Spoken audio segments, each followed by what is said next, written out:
Mesdames, Mesdemoiselles, Messieurs, chers amis de Canal Martinique Télévision, chers amis de LCL, vous qui nous regardez sur kmttélévision.com ou qui nous écoutez sur FM+, 88.9, bonsoir et bienvenue dans cette émission 100% politique.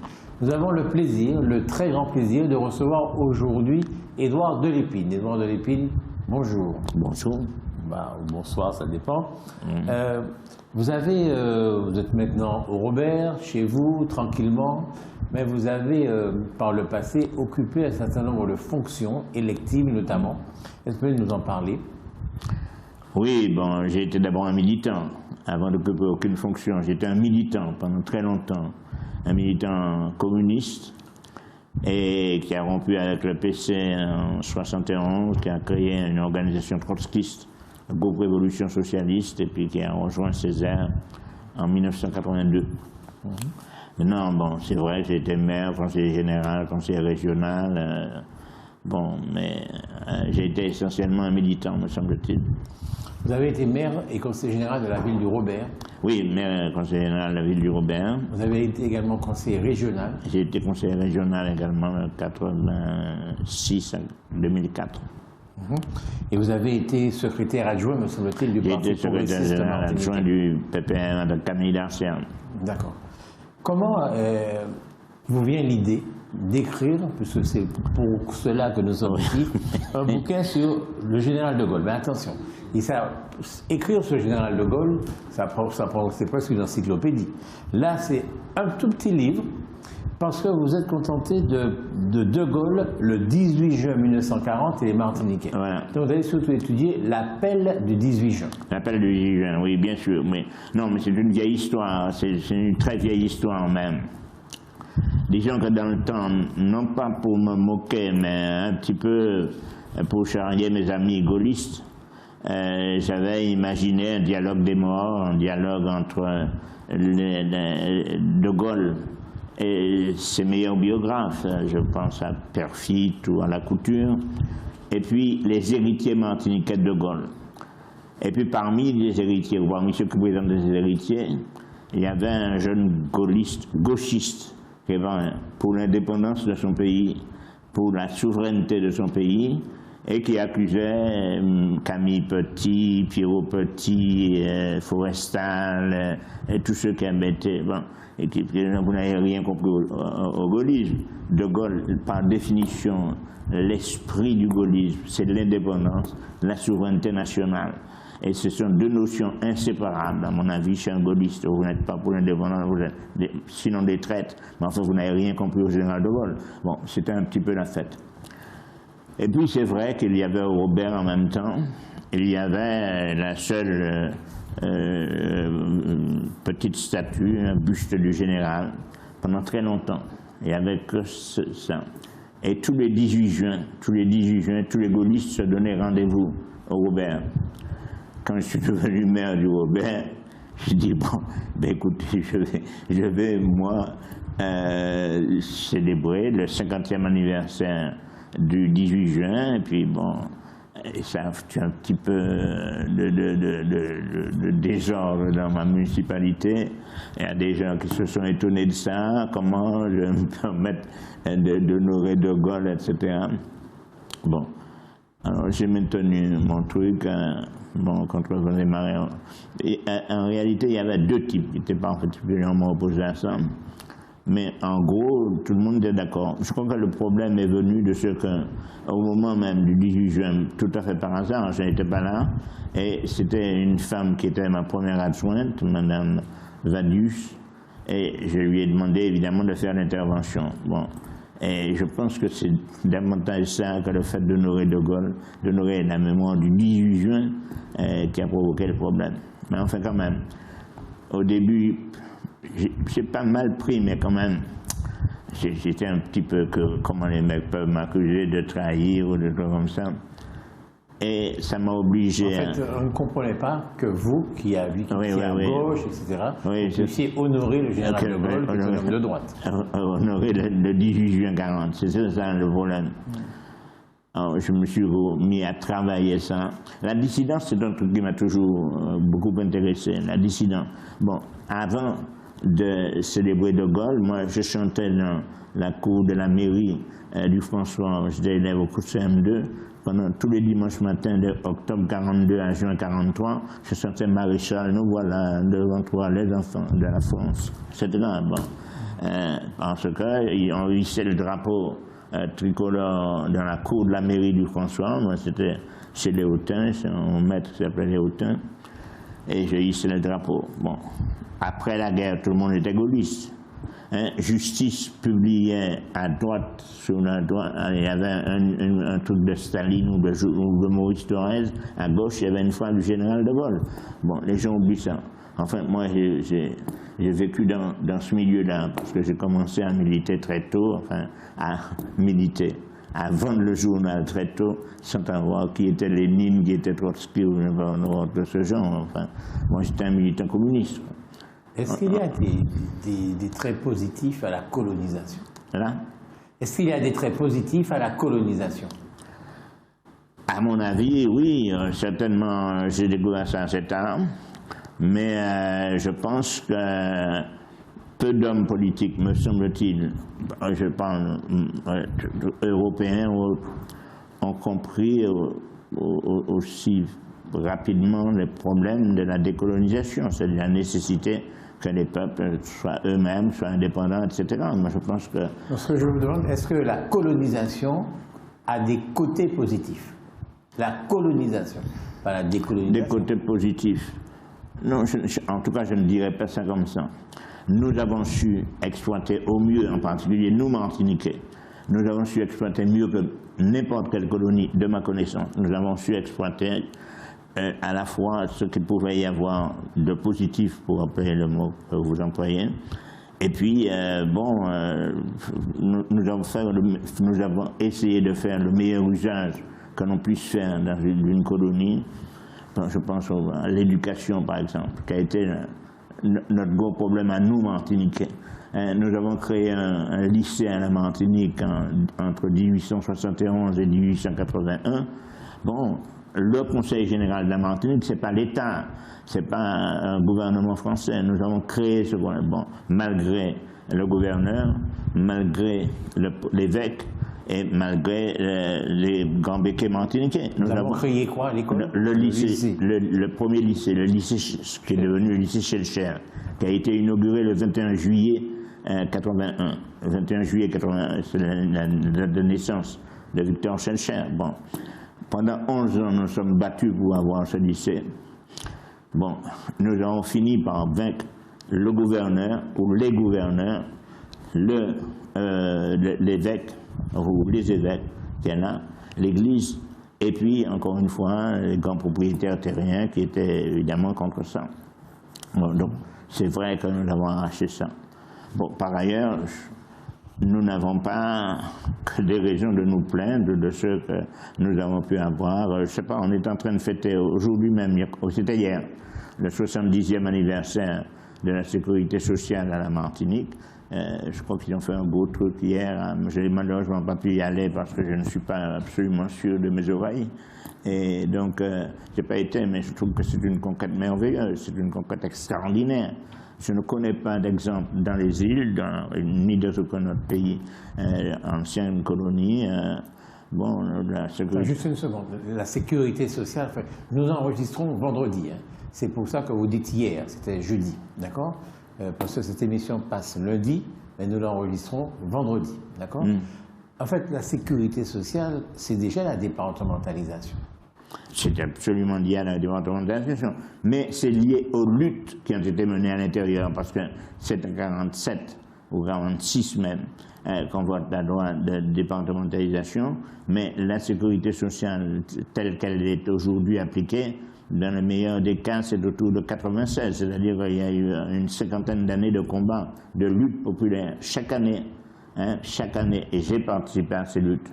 Entre 1950 et 1971, mais aussi après au GRS, mais j'ai participé à ces luttes pour l'égalité, pour tout, les allocations familiales, l'assurance, le chômage en 1974.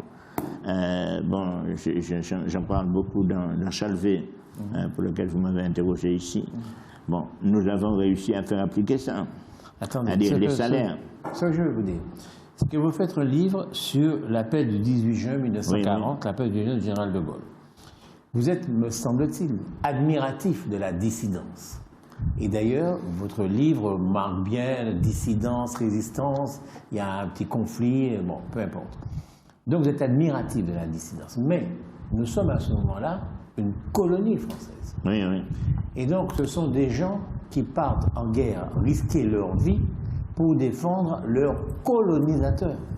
Est-ce qu'il n'y a pas là une manière de contradiction? Être anticolonialiste et admiratif en même temps de ceux qui vont défendre le colonisateur. Non, je pense qu'il y a eu pendant longtemps.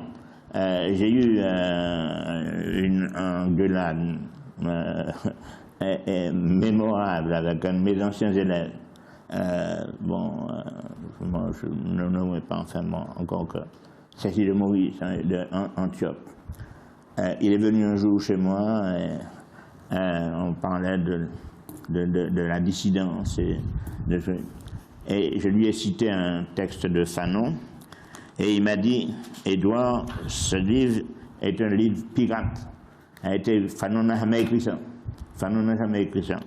Alors je lui ai dit: vous vous demandez, M. Salomon, ce que vous feriez si vous aviez 800 000 nègres en France, parce que pour vous, il y a un problème, le problème de la montée des Noirs, le problème du péril noir. Le Martiniquais, c'est Fanon qui parle, le Martiniquais est un Français, il veut rester au sein de l'Union française, il ne demande qu'une chose, les Martiniquais, c'est que les imbéciles, les exploitants lui laissent la possibilité de vivre humainement. Je me vois fort bien perdu, submergé par le flot blanc que constitueraient les hommes comme Sartre, comme Aragon. Je ne demanderai que cela, M. Salomon. Plus loin. Je suis français. Je suis intéressé à la culture française, à la civilisation française. C'est Fanon qui fait ça. Attendez, il y a deux Fanons quand même. Il y a un premier Fanon, et puis il y a le Fanon qui part en Algérie. Ça, c'est le premier que vous citez là. C'est évidemment le premier. Bon, c'est évidemment le premier. Il a changé depuis. Mais c'est ça le problème. C'est que cette époque-là, à l'époque, bon, en 45, enfin en tout cas, dès 43 même, bon, je suis un Français, pendant beaucoup plus longtemps que ça, d'ailleurs. Je pense que jusqu'à exactement 1953, jusqu'à ce que, bon, j'ai un problème avec les dirigeants de la CGT et de l'Union de la jeunesse communiste de France. Je me suis pris pour un Français. J'étais un Français. J'avais aucun doute là-dessus. Quand je suis parti d'ici à l'âge de 18 ans, je suis entré au Parti communiste français sans aucun problème, aucune difficulté. Je l'ai découvert qu'au fur et à mesure, d'abord sur le bateau, mais en arrivant à Marseille, bon, et puis un peu plus tard, enfin au cours des 6-7 ans que j'ai passé en France, plus que ça, 9 ans que j'ai passé en France, que j'étais un Martiniquais. Moi, je n'ai découvert ça très tard. Alors, je ne connais de type qui est découvert beaucoup plus tôt, bon, qu'ils étaient Martiniquais. Je ne connais guère que Césaire. En 1935, quand il écrit dans Jeunesse nègre, Jeunesse noire et assimilation, il a 22 ans, il n'a pas encore 22 ans. Écrit, bon, Jeunesse noire et assimilation, qu'est-ce que c'est que cette histoire? Bon, nous sommes des nègres, et puis nous sommes des Martiniquais. Bon, il est tout seul à ce moment-là, pas mêlé la légitime défense ou les autres. Il est tout seul, et il est tout seul comme ça pendant très très longtemps, jusqu'à, bon, même en 1946, quand il demande l'assimilation, bon, ça n'a rien à voir avec l'assimilation telle que la conçoivent les gens, les communistes en général qui demandent ça. Pour lui, l'assimilation, c'est l'égalité des droits. Bon, mais c'est vrai que, bon, nous considérons à l'époque comme des Français, il n'y a absolument aucun doute dans l'esprit. Bon. Donc ça ne vous paraît pas contradictoire et cohérent que des colonisés aillent défendre le colonisateur? Non, pas du tout, parce que, non, mais les colonisateurs, bon, ils volent au secours de la France, parce que pour eux, ils sont Français. Ils ne sont pas des colonies, ils ne sont pas des coloniaux. Ils estiment, ils imaginent, ils se prennent pour des Français. Ils se prennent pour des Français. Et dans leur esprit, il n'y a pas de... Bon, y compris, encore une fois, Fanon. Je veux dire, bon... Alors, j'ai eu une engueulade célèbre avec ce jeune homme, ce jeune camarade en shop, mais j'ai eu une engueulade encore plus sérieuse avec Marcel Manville, qui était, Dieu sait, qui était un copain, moi, vraiment, un de mes meilleurs copains, de mes plus proches camarades.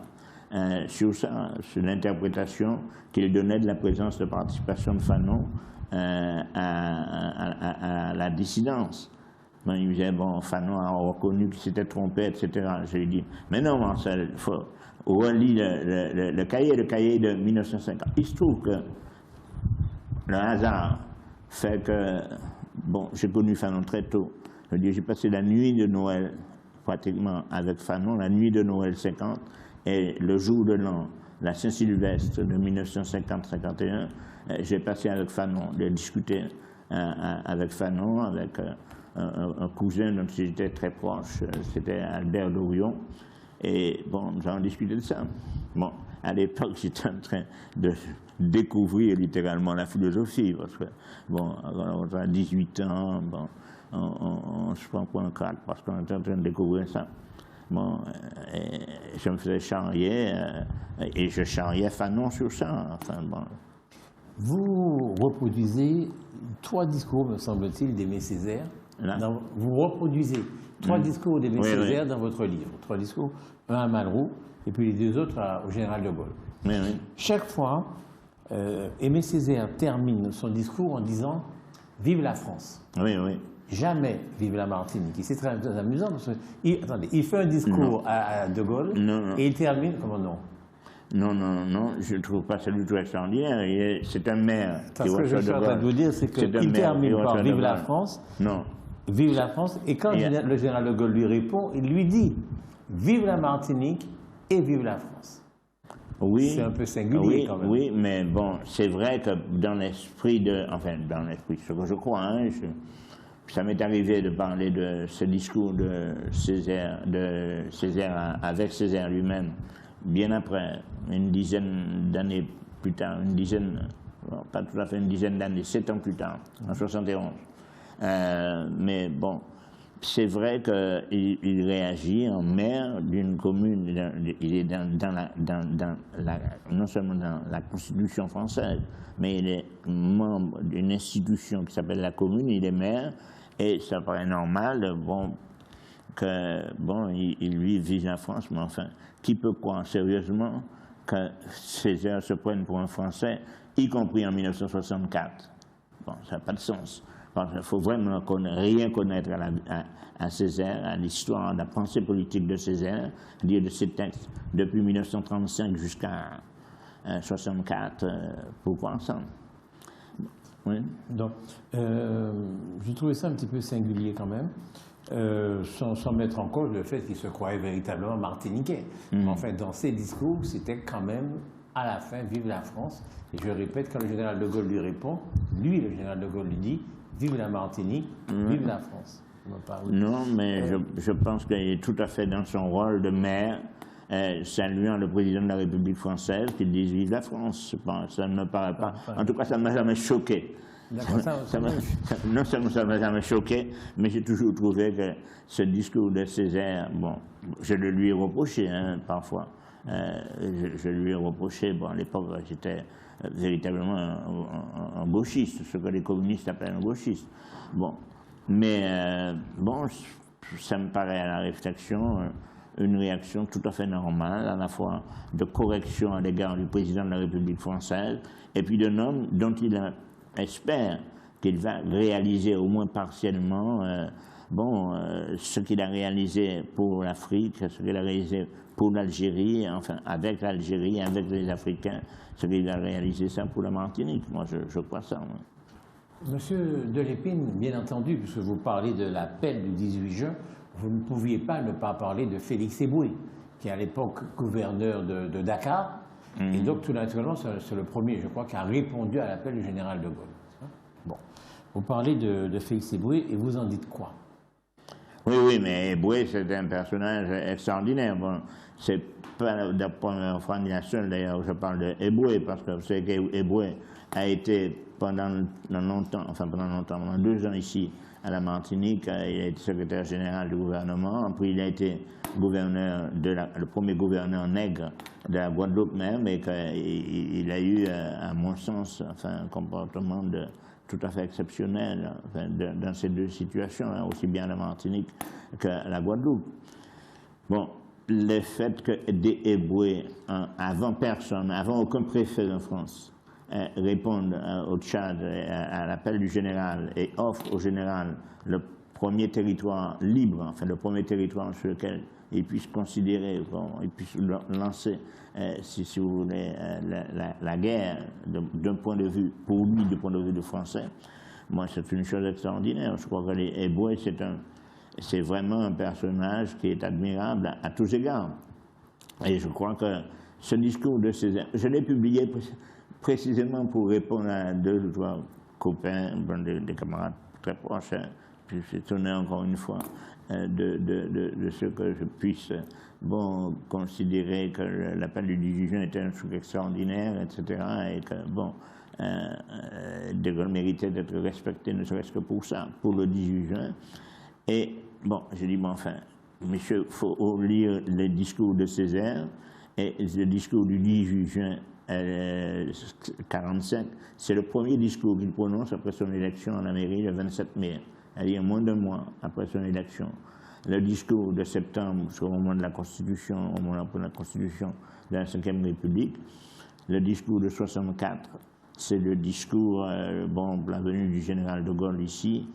Et bon, il me semble que ces trois discours, c'est pourquoi je dis Césaire, le 18 juin et les Martiniquais. Alors bon, évidemment, on peut toujours dire, bon, c'est pas le seul Martiniquais, mais bon, moi j'ai ajouté ça parce que il me semble qu'il traduit un peu ce que moi je considère comme l'esprit de gens qui ont bien compris De Gaulle, à mon sens. Est-ce que la France est un pays de race blanche? Non. Est-ce que la France est un pays de race blanche? Non, parce que c'est une sottise. Enfin, bon, vous employez le mot race dans votre livre un moment. Vous employez le mot race dans votre livre un moment. Je suis en train de le chercher, je n'ai pas trouvé. Non, mais vous parlez de race à un moment. Non, mais c'est pas non seulement c'est pas, enfin, cette dernière déclaration de, je ne me rappelle plus de Madame Morano. Madame Morano. Madame Morano, etc. Qui en compte ça, c'est absolument pas le même contexte. Quand en France, mais y compris Césaire parle de ça, dans Césaire, dans De Gaulle également. Dans De Gaulle également. Je pense qu'elle a cité à tort le texte de Gaulle. Mais enfin, l'un des meilleurs livres, c'est écrit par un gaulliste authentique, Père Fitt. Il parle longuement de ça. Il parle longuement de ça. Bon, mais c'est pas la chose la plus admirable que De Gaulle ait probablement jamais dite de sa vie. Bon. Mais bon, je crois qu'on peut difficilement considérer De Gaulle comme un raciste, comme un type qui aurait fait des loges de la race, etc. Je peux vous lire une citation du général de Gaulle. Oui. C'est très bien qu'il y ait des Français jaunes, des Français noirs, des Français bruns. Il montre que la France est ouverte à toutes les races et qu'elle a une vocation universelle. Mais à condition qu'il reste une petite minorité. Sinon, la France ne serait plus la France. Nous sommes quand même avant tout un peuple européen de race blanche, de culture grecque et latine et de religion chrétienne. On ne se raconte pas d'histoire, je vous passe le reste. Si nous faisons l'intégration de tous les Arabes et les Berbères d'Algérie étaient considérés comme Français, comment les empêcherez-vous de venir s'installer en métropole alors que le niveau de vie est tellement plus élevé? Mon village, dit le général de Gaulle, ne s'appellerait plus Colombey les deux églises, mais Colombey les deux mosquées. Oui, mais c'est peut-être pas la chose la plus intelligente que De Gaulle ait jamais écrite. Mais enfin, bon, c'est une chose, je comprends parfaitement qu'il puisse y avoir cette réaction-là. Je ne me rappelle plus à quelle date c'est. Je crois que c'est autour de 64. Autour de 64. C'est-à-dire, le chapitre de Père Fitt consacré à ça. Non, moi je pense qu'à l'époque, en 64, j'imagine que ce qui se passe aujourd'hui en France, ce qui se passe aujourd'hui, enfin en France, en Europe, notamment bon, dans les pays baltes actuellement, toute l'Adriatique, la Dalmatie, la Croatie, etc., avec l'arrivée de dizaines de milliers de gens qui viennent, de réfugiés, et je pense que c'est vrai que je peux comprendre que les Français hésitent ou même qu'il y ait des réactions. Mais j'admire qu'il y ait beaucoup plus de Français, me semble-t-il, qui considèrent que non seulement il est normal de venir en aide à ces gens-là, de les accueillir, mais qu'il faut se féliciter de ce qu'ils viennent. Moi, je crois que c'est une situation qui est tout à fait différente. Et moi, je me réjouis que, bon, il y ait beaucoup plus de Français qui ressemblent, bon, non pas à Mélenchon, mais enfin, qui ressemblent, disons, à Hollande ou que de gens qui ressemblent à Marine Le Pen. J'ai lu le livre de Max Dufresneau qui s'appelle Le deuil noir, résistance, épopée de nos peuples. Vous connaissez Max Dufresneau, Max Auguste Dufresneau. C'est un garçon intelligent qui ne raconte pas d'histoire. À la page 133 de son livre, j'ai appris la chose suivante. Souvenons-nous de ce que l'on a appelé la révolution du printemps 1946. Il est possible que la loi la plus révolutionnaire soit celle, et de le numéro 46-940 du 7 mai 1946, dont l'initiateur et le rapporteur fut le député noir sénégalais Lamine Gaye, qui faisait, comme les qui faisait citoyen la loi Lamine Gaye, il était député de la France, la loi Lamine Gaye fait citoyen français tous les administrés de l'Empire français. Jusqu'alors, la République faisait une différence fondamentale entre les citoyens français et les sujets français soumis au code de l'indigène, etc. Donc, si j'ai bien compris, donne des exemples, il dit l'article 80 de la loi, l'article 81. À ce moment-là, en 1946, c'est extraordinaire, on propose aux Africains, noirs ou de Nord-Afrique, d'être des Français à part entière. Est-ce que c'est ça? Non, je crois que c'est pas seulement en 1946, mais Michelet, c'est au 19e siècle. Et c'est vrai que les Français, je crois d'ailleurs, il y a un texte de Césaire qui cite Michelet parce que les Français estiment que non seulement la meilleure chose qu'ils puissent faire, c'est d'apprendre aux autres ce qu'ils considèrent eux comme étant de la France, étant bon, l'esprit de la France, etc. Bon, mais enfin, je pense que la différence avec De Gaulle, précisément, c'est que De Gaulle, lui, considère qu'il y a des peuples. C'est comme ça qu'il réagit.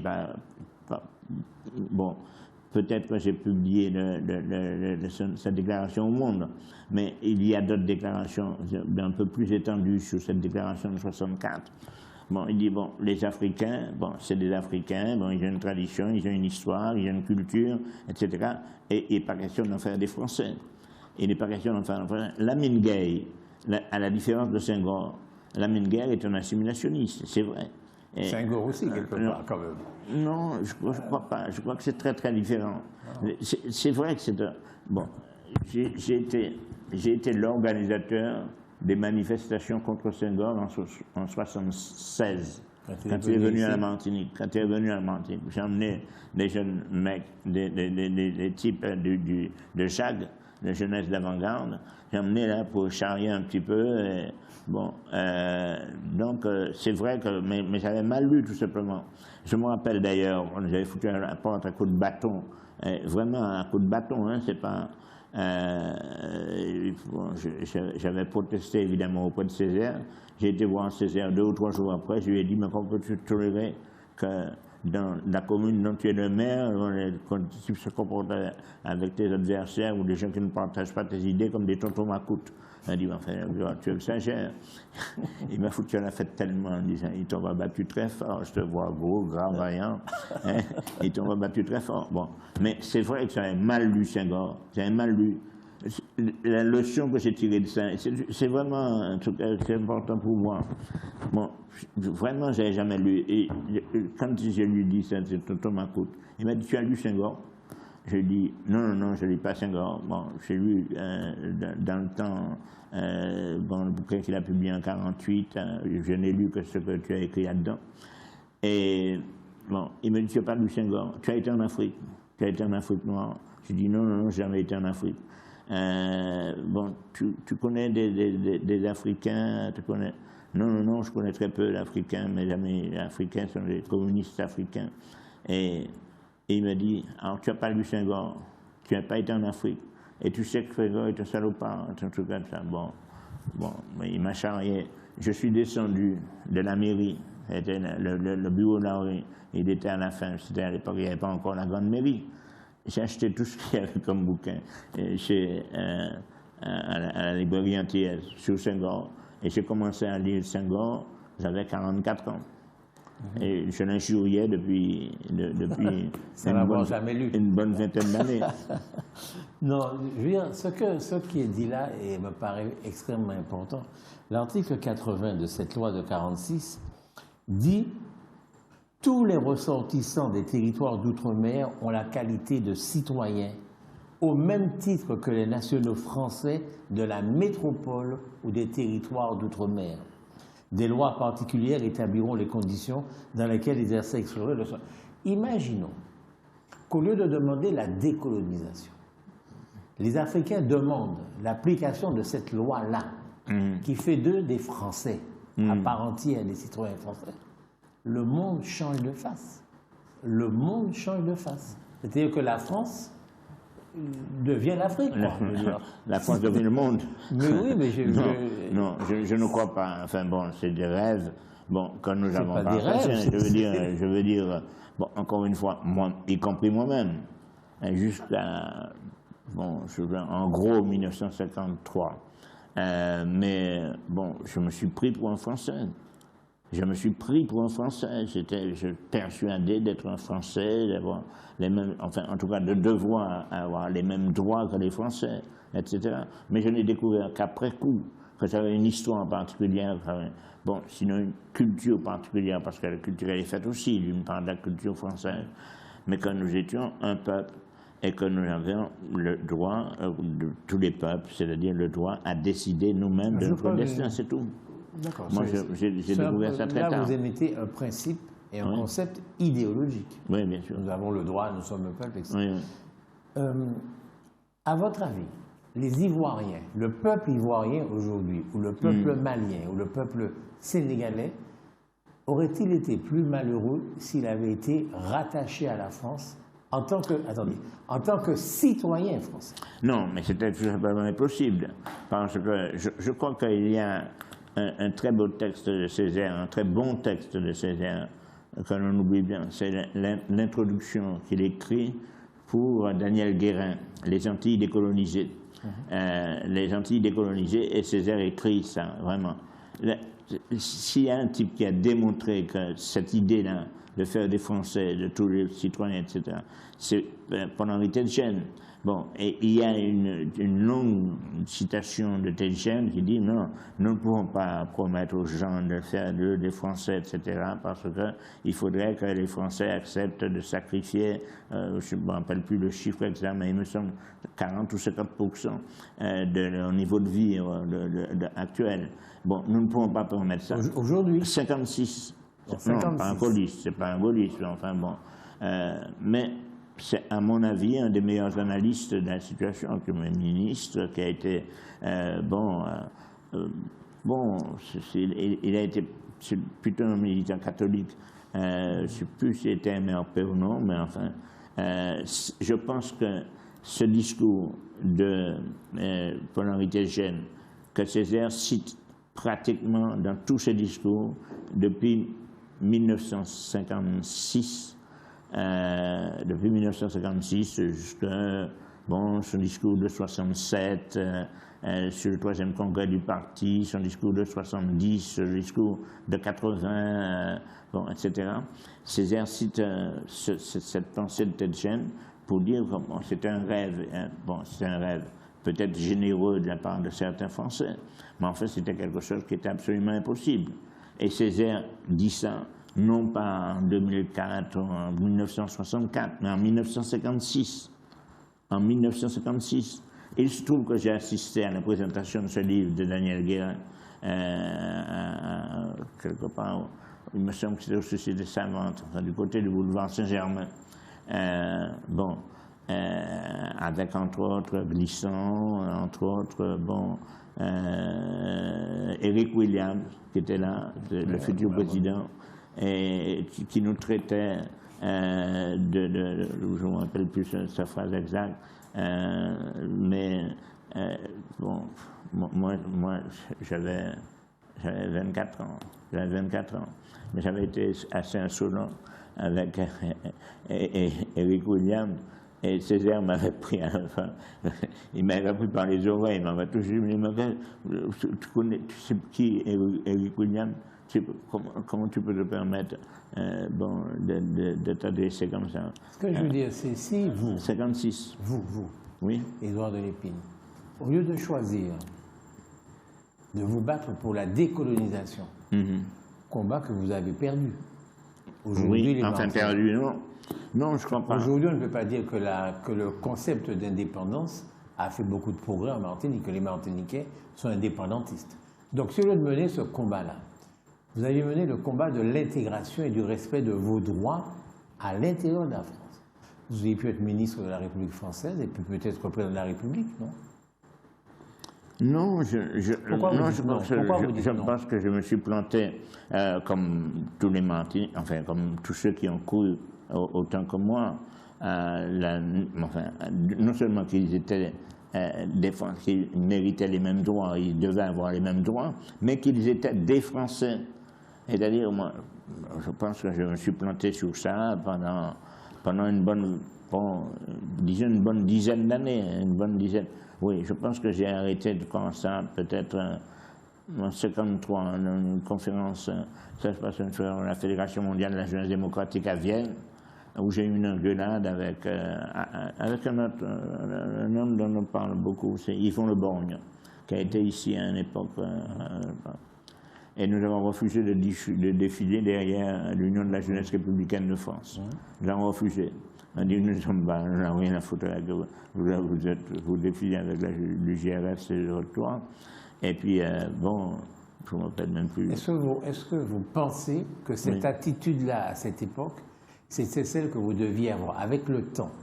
Quand vous observez la décolonisation, ce que sont devenus les pays décolonisés, le monde, etc., est-ce que vous pensez que vous avez eu raison de mener ce combat? Je répète ma question. Non. Vous auriez pu très bien, au lieu de penser, de dire, bon, ben, je ne suis pas français, je suis martiniquais, vous dites, non, je suis français, puisque, bon, je suis citoyen français, je lutte. Non, je pense que, bon, j'ai eu tort, enfin, bon, je pense que la réalité, c'est ça, je ne sais pas si j'ai eu tort ou pas, mais enfin, la réalité, c'est que je me suis pris pour un Français jusqu'à autour de 53. Mais vous n'êtes pas français aujourd'hui? Mais absolument pas, non, mais Qu'est-ce qui vous sépare de français? Pardon? Qu'est-ce qui vous sépare de français?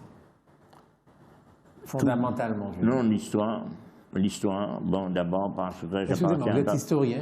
Oui, bien sûr. D'accord. Et vous pensez que l'histoire de la Bretagne, c'est la même que l'Alsace et Lorraine? Non, mais... Bon, alors, mais pas du tout, mais c'est une très bonne question. C'est une très bonne question. C'est que Césaire a été le premier parmi tous les hommes politiques, enfin en tout cas les parlementaires français, à poser autour de 56-57 précisément la question de la régionalisation, la question de pouvoir régional, la question de culture régionale, de langue et culture régionale. Je crois que, bon, c'est vrai que, bon, les Bretons, j'en ai connu quelques-uns de Bretons, de type, bon, qui sont des gens remarquables dans le pays, ou auvergnats, et puis, j'étais en classe avec eux, et je crois qu'eux, ils ne sentaient pas spécialement, si pour un Breton, c'est aussi un historien qui est un bon spécialiste de l'esclavage de la Grèce antique, dont le nom échappe, mais me reviendra. J'étais avec d'autres non, des gens qui sont devenus de personnalités importantes du mouvement français, enfin, on était en cagne ensemble à la Canale. Je crois que c'était des Jacobins. La Canale, c'est un lycée à Paris. Pardon? La Canale, c'est à la Canale, à Paris. À Sceaux. À Sceaux, dans le fief d'un socialiste célèbre, chez lequel j'allais porter l'Humanité Dimanche. J'allais vendre l'Humanité Dimanche. Il me lâchait les chiens dessus à l'époque. Bon. Mais enfin, bon, moi j'étais un militant de la jeunesse communiste. Mais bon, je crois que les Français, enfin, ce que j'ai connu, ce que j'ai bien connu, ils sont devenus parfois des personnages importants de Louis Mermaz, qui était le président de l'Assemblée nationale. Bon, je crois que c'était des Jacobins finalement. Enfin, et même Jacobin, le terme n'est pas tout à fait exact. Je veux dire des centralistes, des centralisateurs. Bon, finalement, je crois que l'idée de régionalisation est une idée relativement neuve, nouvelle en France. Mais je veux dire que dès l'époque, dès les Capétiens, dès les premiers Capétiens, bon, et le plus grand centralisateur, le plus grand anti-assimilationniste, si je puis dire, c'était Louis XIV, enfin quand même. C'était vraiment la centralisation, ce qu'on a appelé le jacobinisme, me semble-t-il à tort, parce que les jacobins étaient peut-être beaucoup moins jacobins, beaucoup moins centralistes qu'on le dit aujourd'hui. Moi je crois, enfin, en général. Mais c'est vrai que c'est un... C'est-à-dire que Louis XIV, il était centralisateur parce qu'il construisait la France elle-même contre les féodalités, quoi. Donc c'est pas le même centralisateur que les Jacobins, je pense. Hein? Je veux dire, c'est pas la même centralisation que celle des Jacobins. Là, non, enfin bon, mais c'est pas la même, non, c'est pas la même, bien entendu, c'est pas, les Jacobins sont d'authentiques révolutionnaires, je pense pas que Robespierre puisse être considéré, si peu que ce soit, comme un dictateur ou un truc comme ça. Mais c'est vrai que l'esprit de l'unité de la France, l'esprit de la centralisation, l'esprit... C'est vraiment un truc très français. Bon, je ne peux pas dire que ça remonte à Clovis ou bon, mais c'est vrai que les Français, jusque dans les années 80, 1980, ou là, en 1969, ils ont foutu De Gaulle à la porte, parce que De Gaulle a essayé de faire, a envisagé une forme de régionalisation. Et ils l'ont foutu en l'air. Et bon, il n'y a pas des gens particulièrement progressistes, les gens qui ont foutu en l'air. C'est le combat à l'intérieur du pays, c'est le combat politique. Il y a des gens pour ou contre. Je veux dire que vous dites, bon, je me suis trompé, je me suis senti français alors que je ne suis pas français. Je pose la question. Je suis un noir américain. Je suis aux États-Unis au temps de la ségrégation. Est-ce que je suis plus américain que Martiniquais est français, à votre avis? Vous comprenez bien ma question. J'ai l'impression que les Noirs américains étaient encore davantage exclus de la société américaine, même s'ils vivaient aux États-Unis, même s'ils vivaient sur le sol américain, que nous, Martiniquais, nous étions exclus de la société française. Oui, non, mais bon, c'est quand même... Non, je crois que les choses sont un tout petit peu plus complexes que ça. Exclus de la société... L'idée d'un nègre président président des États-Unis, bon, disons, il y a, bon, quand je découvrais moi les États-Unis, quand j'étais interdit d'entrer aux États-Unis jusqu'à 76, je crois. Bon, je ne pouvais pas entrer aux États-Unis. Mais l'idée qu'il puisse y avoir un jour un président nègre américain, en 1976, c'était un truc extravagant, personne ne pouvait pas, personne ne croyait ça. Ouais. Moi, j'ai vécu aux États-Unis chez des Noirs américains, progressistes, à Washington. Bon, j'ai eu des amis du SWP, Social Workers Party, bon, c'est des trotskistes américains, des nègres américains. Je les ai fait venir ici. j'ai fait venir ici bon, des Néo-Américains. Bon, ça n'a rien à voir. Non, bon, encore aujourd'hui, ce qui se passe de temps en temps, c'est vrai que ce n'est plus courant. Mais je me suis battu dans les rues de Boston bon, bon, pour le droit des nègres américains d'aller à l'école, dans les bus, de prendre les bus que prenaient les petits blancs aux États-Unis en 79, en 1979. C'est bon, vrai, ça n'a rien à voir. Ce que je veux vous demander, ouais. Vous avez beaucoup de recul parce que vous avez beaucoup fait de choses, et là vous avez le temps de la réflexion, je pense.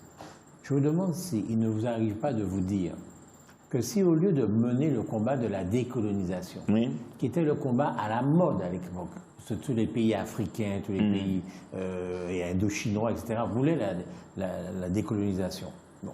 Mais si nous, Martiniquais, prenons conscience que nous n'étions pas pareils que l'Afrique, pareils que l'Indochine, etc., nous avions mené le combat de l'intégration, au contraire. De dire, mon combat, je suis français, et je veux que avoir toutes avoir en France tout ce à quoi j'ai droit en tant que Français. Est-ce qu'aujourd'hui, vous n'auriez pas pu rendre davantage service à la Martinique? Est-ce que vous n'auriez pas pu être un jour, je répète, président de la République de la France, puis la ministre? Bref, voilà, il n'y a aucune raison. Non, on peut toujours imaginer que les choses se passent autrement ou se fussent passées autrement qu'elles ne sont passées réellement. Est-ce que vous avez des regrets aujourd'hui? Non, moi je crois que, bon, non, je ne regrette rien du tout. Je pense que Attendez, excusez-moi. Honnêtement, Edouard de Lépine, vous ne regrettez rien? Là? Honnêtement, vous ne regrettez rien? Non, très honnêtement, non, j'ai beau réfléchir, non. Attendez, vous étiez communiste. Oui. Vous avez cassé le Parti communiste pour créer le GRS. Parce que vous avez pris les forces vives de ce parti. Non, mais bon, écoutez, j'ai appris plus de... Oui. Et puis après, vous avez laissé le GRS pour devenir PPM. Mais je ne regrette rien du tout. Vous ne regrettez rien? Non, je ne regrette rien du tout, parce que, bon, que ce soit au Parti communiste français ou au groupe Révolution socialiste, ici, d'une manière générale, disons, chez les trotskistes ou chez les communistes, y compris chez les staliniens, bon, j'étais probablement, sinon aussi stalinien, mais probablement pas loin d'être aussi stalinien que les staliniens, bon, à une époque, hein, entre 50 et 53, 55, 56, oui. Je pense que j'étais, bon, pas loin de ça. Bon, mais ça m'a appris quantité de choses, a compris les erreurs. Moi, j'ai une bibliothèque probablement l'une des mieux garnies en bouquins staliniens et anti-staliniens. Bon, je pense que j'ai autour de 250 bouquins, j'ai compté ça récemment. Bon, sur ça. Bon, je ne regrette rien du tout. Je les ai lus avec passion, parfois avec rage. Mais enfin, bon, j'ai appris beaucoup de choses. Ouais. On revient au livre un petit peu. De Gaulle, le 18 juin 1940 et les Martiniquais, le livre que vous avez écrit. À la page 38, vous dites « Le rôle des nègres dans la résistance est cependant passé au second plan, pour des raisons pas toutes avouables, mais parfaitement compréhensibles. Le mot résistance dans la tradition historique française ne désigne que les actes commis sur le territoire français contre l'occupant nazi. C'est-à-dire qu'en fait, le travail fait sur place en Martinique, notamment la dissidence, n'a pas été très considéré, en tout cas, au niveau qu'il fallait par les Français. Non, mais c'est sûr. C'est sûr. Moi, enfin, il y a un homme, probablement le plus grand, enfin, l'un des plus grands, Valentino, guadeloupéen. Bon, je lui ai porté un jour une lettre que j'avais trouvée. Il venait de se faire élire comme député gaulliste en 68. Bon, c'était un socialiste, mais il avait été élu comme gaulliste. Je lui ai porté une lettre que j'avais trouvée aux archives à l'époque, où un chef de bureau quelconque de Gaulle à Londres, le présentait comme un imposteur. Son nom, nommément Valentino, imposteur. Enfin, les gens qui se faisaient passer pour des résistants, les dissidents qui se faisaient passer des résistants étaient des imposteurs, etc. J'ai vu le vieil homme vraiment devenir fou de rage dans un petit restaurant du côté de la mer, je ne me rappelle plus, Paul-Louis ou un truc comme ça. Je l'ai devenu fou de rage parce que Valentino, c'est vraiment... ça a commencé beaucoup plus tôt chez nous beaucoup plus tôt chez eux en Guadeloupe, qu'à la Martinique. Est-ce que la dissidence a commencé avant la résistance? Parce que la résistance n'a pas commencé tout de suite en France quand même. Hein? Non, la résistance a commencé. Travail obligatoire. La résistance a commencé après la défaite de la France, ça a commencé en juin 40. En fait, juin 40. Et la dissidence, c'est quelle année ici? La résistance a commencé tout de suite. Je veux dire, la première résistance, c'est de Gaulle. Je veux dire, c'est ce qui est extraordinaire. En tout cas, moi, c'est ce qui me paraît admirable. On ne se rend pas compte de ce que c'était de Gaulle en juin 40. Entre, disons, le 18 juin 40 et, disons, le début du mois de juin 40, quand il était appelé au gouvernement, où le type est complètement isolé. Bon, il y a Reynaud qui l'appelle, mais enfin, il l'appelle comme ça, mais bon, peut-être que amicalement, peut-être qu'il considère. Mais bon, il est complètement coupé du monde. Végan est contre lui, le directeur, la compagne de Reynaud est contre lui. Bon, il y a Daladier contre lui. Enfin, bref, il est tout seul. Il est tout seul. Et il est dans cette idée du 18 juin. Il n'y a pas beaucoup de gens. Il n'y a pas beaucoup de gens qui y croient à cette possibilité-là. Je pense, avant le 18 juin, c'est entre le 10 et le 18 juin, il fait 2 ou 3 voyages inutiles à Londres pour voir s'il peut obtenir des trucs. Bon, mais il est tout seul. Il est tout seul. Et il croit en la France. Et il fait cet appel-là. Bon, et puis au fur et à mesure, ça va venir. Le premier grand résistant, c'est Eboué. Eboué, c'est en août. Quand Eboué rejoint de Gaulle. Bon, ça a pris... Et à la Martinique, c'est autour de décembre que ça va commencer. Bon, c'est un phénomène, c'est un truc quand même extraordinaire, quand même complètement isolé à l'intérieur du gouvernement auquel il appartient. Il est seul à l'intérieur du gouvernement, vu que le type croit en son pays pour faire ça. Moi, c'est un truc qui m'a toujours paru extraordinaire. C'est pourquoi j'ai imaginé un jeune gauchiste à la Martinique. Bon, mais j'ai publié ça un de ces jours d'ailleurs. Et à quel moment vous avez divorcé avec De Gaulle alors? Non, en 58. En 58. Moi j'ai défilé dans la rue en 58, en mai 58. Le fascisme ne passera pas, le fascisme. Bon, moi j'ai cru De Gaulle, et c'était, vous voulez la voir au fascisme, j'ai cru ça en 58. Bon, mais c'est que, pour moi en tout cas, les gaullistes n'avaient rien à voir avec De Gaulle. C'est ça mon sentiment profond. C'est ça mon sentiment profond. Mais en 58, j'ai manifesté dans les rues. J'ai participé probablement, bon, peut-être que j'ai loupé 1 ou 2 manifs, mais depuis 1950 jusqu'à 1958, j'ai dû participer à toutes les manifs, à toutes les grosses manifs qu'il pouvait y avoir en France. Quand vous dites 58, il faut qu'on soit bien précis, c'est 58. C'est 58 et pas 68. 58, au moment où le général de Gaulle met en place la première constitution qui va faire un régime présidentiel, quoi. Président. Mais moi, je vous ne vouliez pas ça, quoi. Mais non, attends, parce que ce qu'il voulait, c'était un président élu au suffrage universel. Non. Et vous disiez que c'était la dictature. Non, moi j'ai cru ce que croyaient les communistes, ou ce qu'ils faisaient semblant de croire, en tout cas, les communistes. Mais moi, je suis revenu au Parti communiste en 58. j'ai abandonné le Parti communiste en mars 1956, quand ils ont voté les pouvoirs spéciaux à Guimaudet pour faire la guerre en Algérie. Puis bon, je ne voulais plus entendre parler de ça. Bon, on nous a foutu à la porte à coups de bâton. Le 116, je vois, c'est le restaurant des Nord-Africains sur le quartier 116 boulevard Saint-Michel. Et on nous a foutu à la porte parce qu'on avait voté, enfin les communistes avaient voté, bon, y compris des copains qui ont eu une fin tragique, hein, qui ont été bon, assassinés. Bon, Inal Ahmed, qui était un des grands dirigeants de la résistance algérienne par la suite. Bon, on nous a foutu à la porte, qui était un communiste, qui est parti en juillet 1956. Comment vous vivez le fait qu'on rend hommage souvent aux Martiniquais qui ont fait la guerre d'Algérie, oui, aux Martiniquais qui ont fait la guerre d'Indochine? Comment vous vivez ça? Très mal.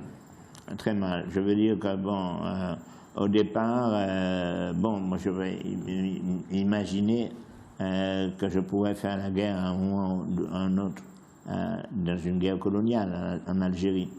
Et quand j'ai été expulsé de la Martinique en août 58, en août 60, donc je m'appelle le 7 août 60, bon, parce que bon, j'étais soldat, en fait, on appelait ça déjà, n'était pas un service militaire adapté. Oui, c'était un congé budgétaire. C'était un congé budgétaire. Bon, j'étais en congé budgétaire. Et bon, en congé budgétaire, bon, je faisais exactement ce que je faisais quand j'étais civil. Je vendais justice dans la rue, à toutes les manifs. J'ai dû battre un record de vente de justice avec René Corail en décembre 1959. Bon, on m'a foutu à la porte. J'étais l'un de ceux, enfin probablement le premier, me semble-t-il, à qui on a appelé l'ordonnance du 15 octobre par anticipation. C'est-à-dire 2 mois avant l'ordonnance du 15 octobre, j'étais seul Martiniquais à foutre le camp, on m'a embarqué. Il y avait autour de 59 Guadeloupéens qui partaient, de 60 Guadeloupéens. Et comme on ne trouvait pas, il y avait un déserteur, enfin des types qui avaient refusé de partir, on m'a pris pour un Guadeloupéen à l'époque. Enfin, je faisais le 60e. J'ai envoyé promener un petit sous-lieutenant qui était venu me dire foutez-vous dans les rangs, etc. Je l'ai envoyé promener en disant je suis convoqué demain matin là, je ne le suis pas. Bon, je n'avais pas à le suivre.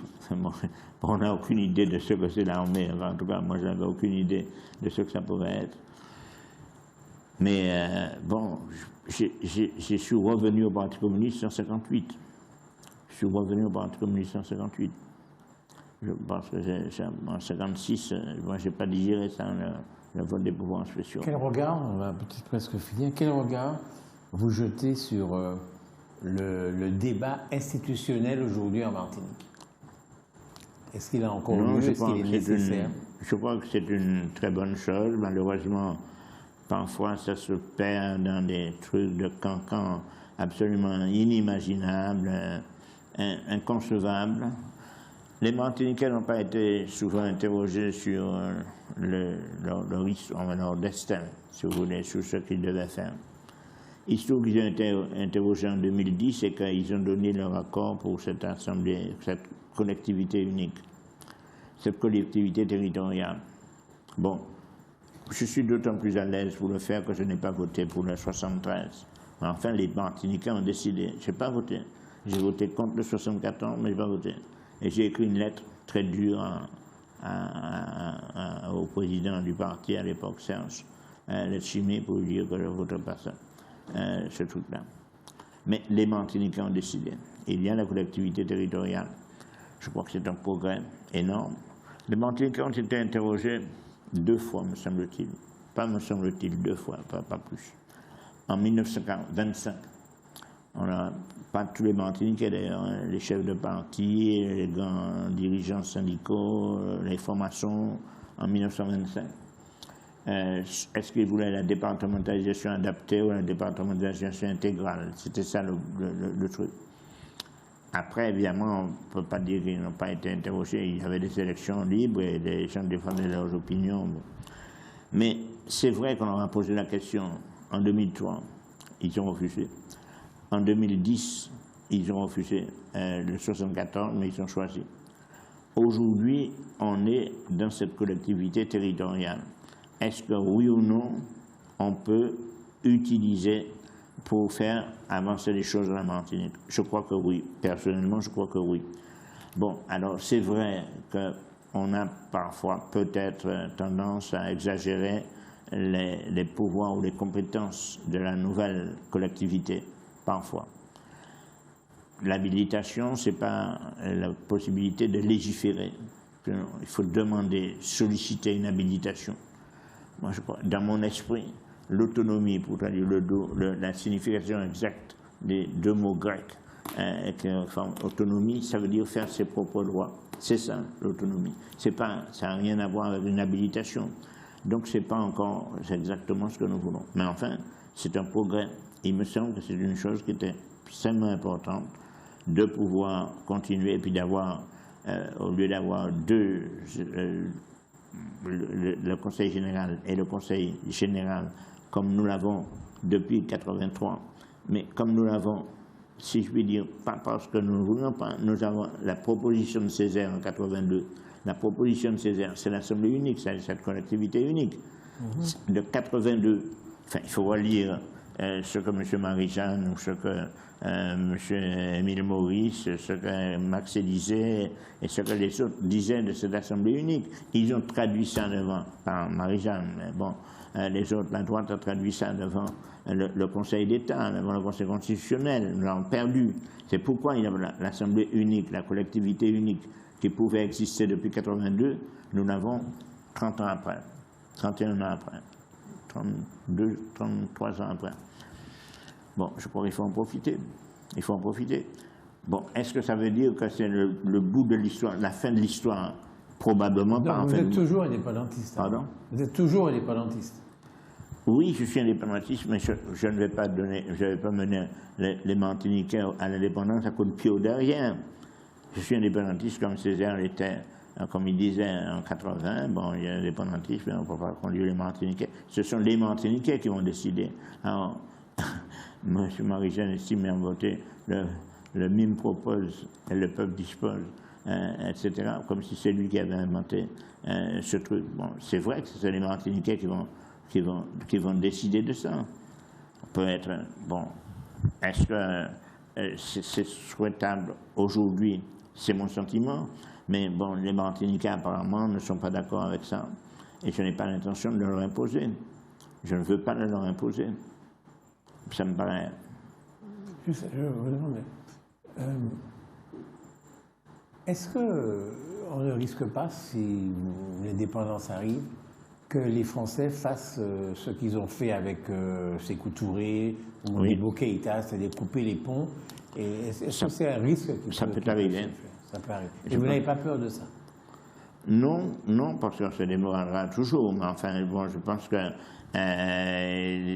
ils l'ont fait parce qu'il y avait une question qui était posée de façon très précise en 1958 et la réponse de De Gaulle elle était contenue, si je puis dire, ou bien vous acceptez ça.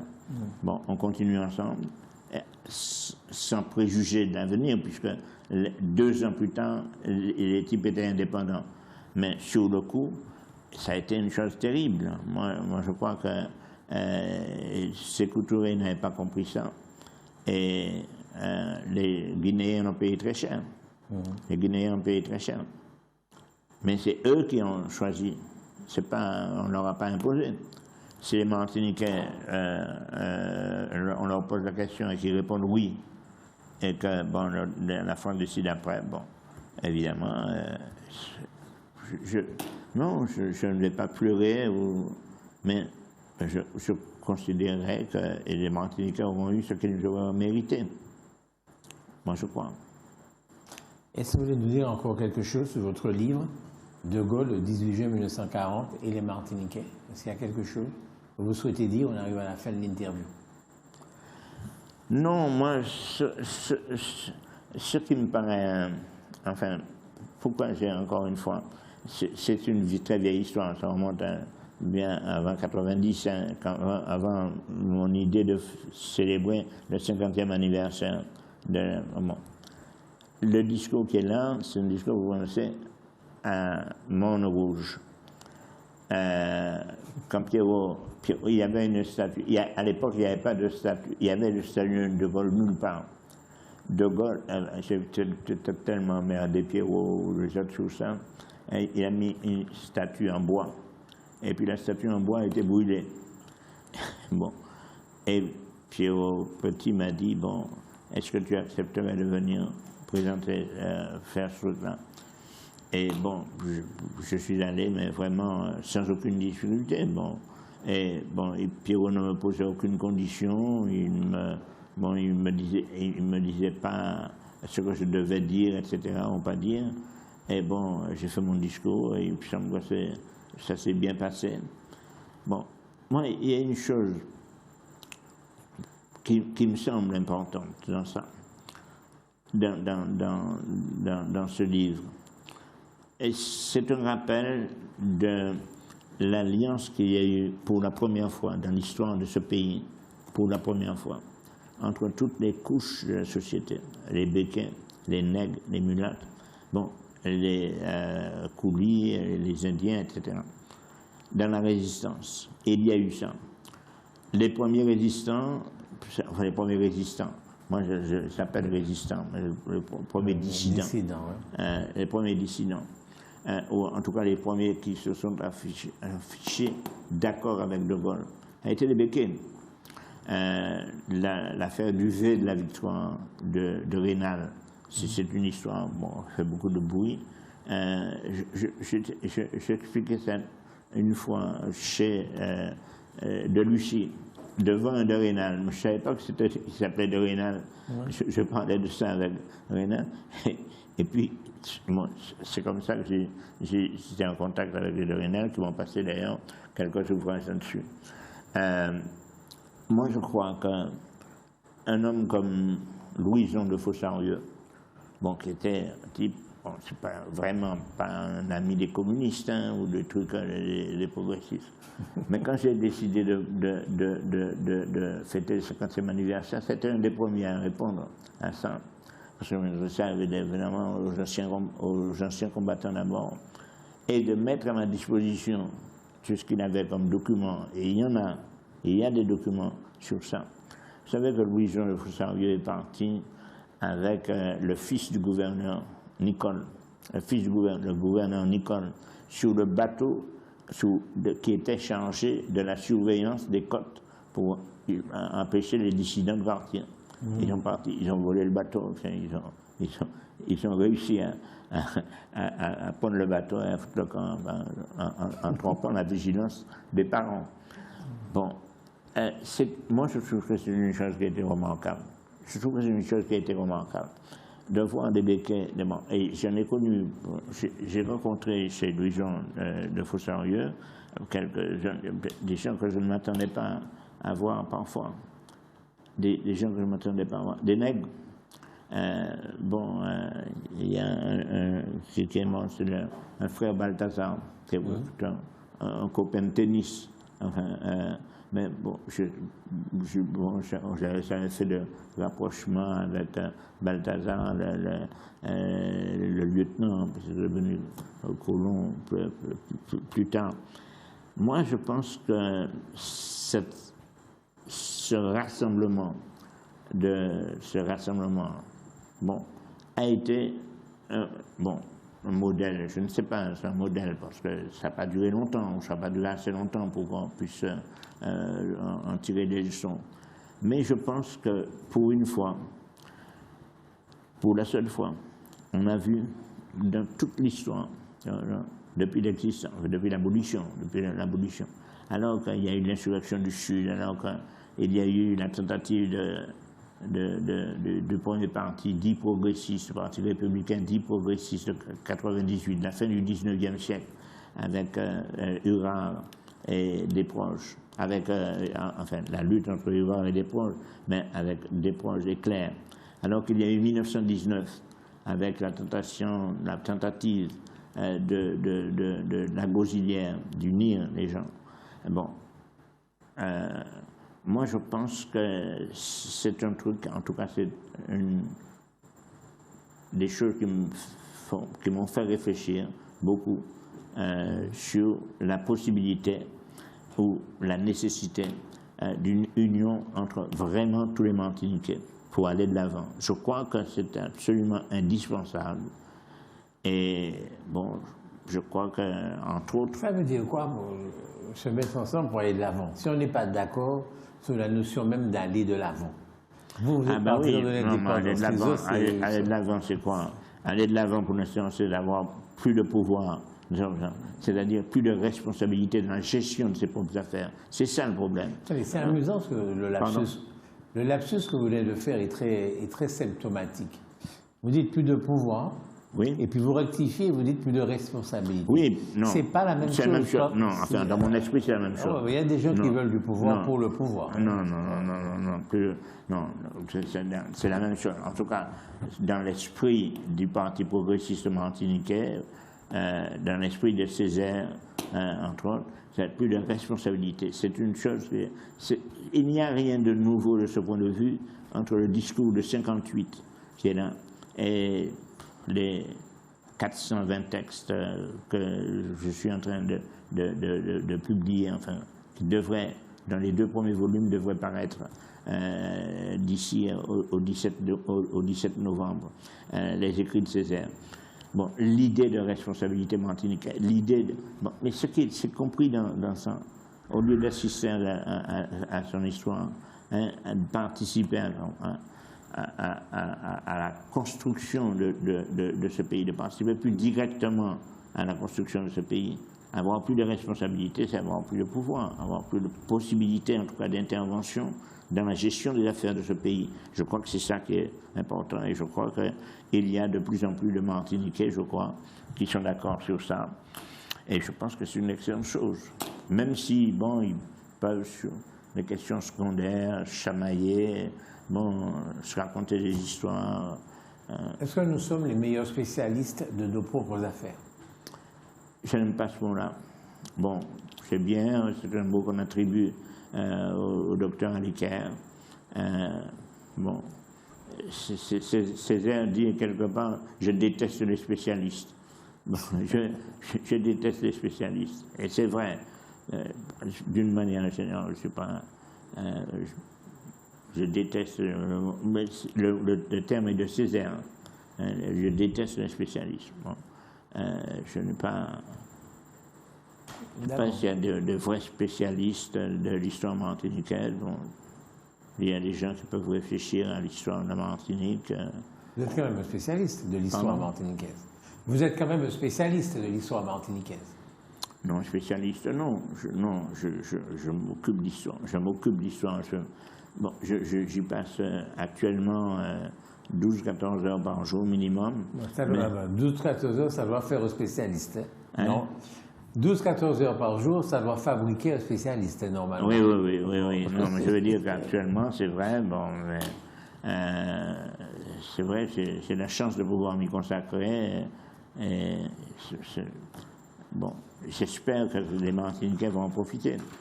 On va devoir arrêter cette interview. Merci beaucoup.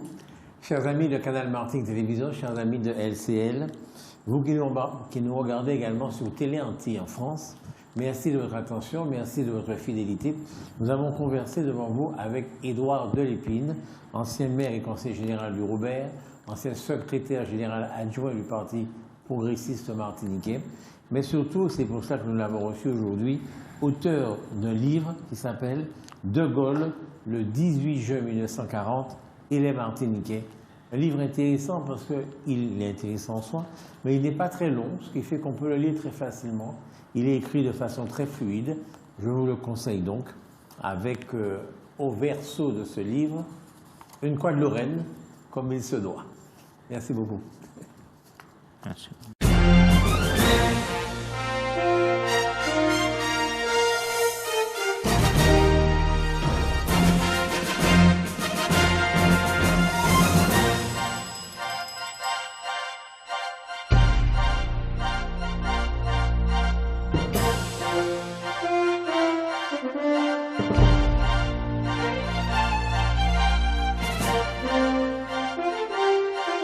Merci.